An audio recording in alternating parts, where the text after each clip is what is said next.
the guys that get a lot of credit is Steve Blackman from Muscular Development. I mean, those guys have done an extraordinary job for years and years and years to promote health, to promote fitness, to promote strength, to promote bodybuilding, powerlifting, weightlifting, and all of those kind of things. So the contributions they made is gigantic, and I hail them for that.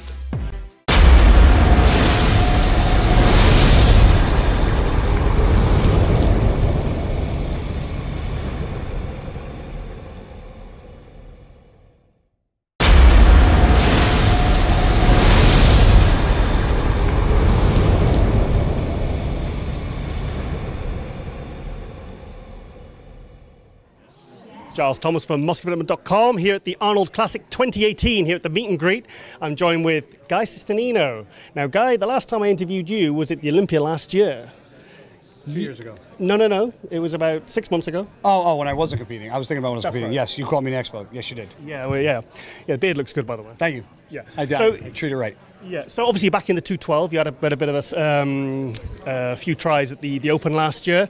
Then you told me in the interview the last time at the Olympia, you had those serious problems with your skin. Yeah, the burning. Yeah, so how's that all gone? It's all, honestly, it's pretty much, I mean, I have some marks on me because it was internal burns.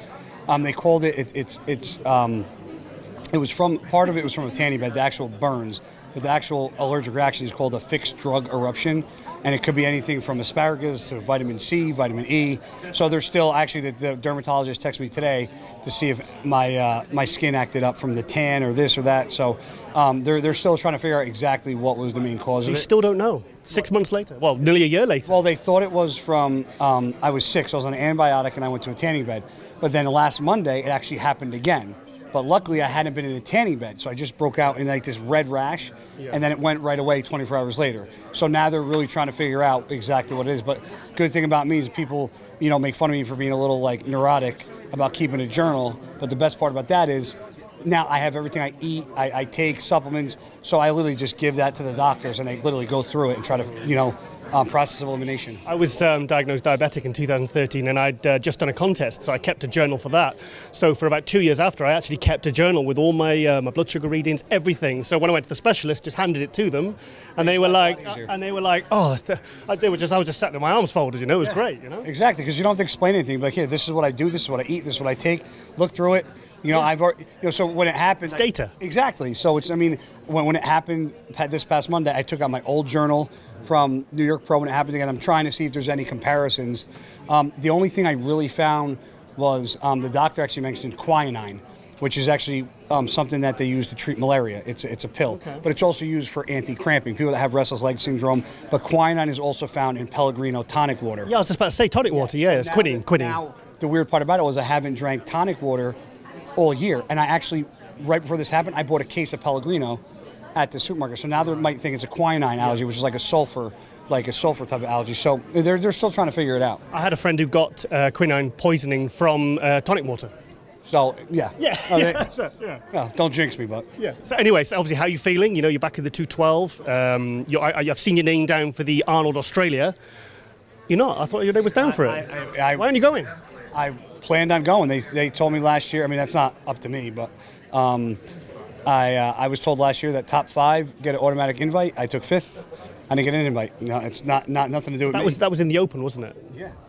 And I took 5th in the Open. Yeah. So I was all ready to go do it again, but they said they already had the list set in stone. I said okay.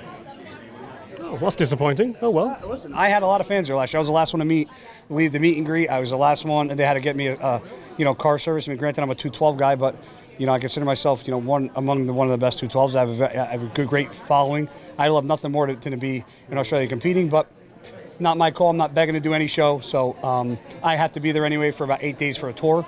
So I will be in Australia, in Melbourne, for about 10 days. So I'll be there regardless. Okay, so for 2018, are you going to stay 212, or are you going to try the Open again, or are you?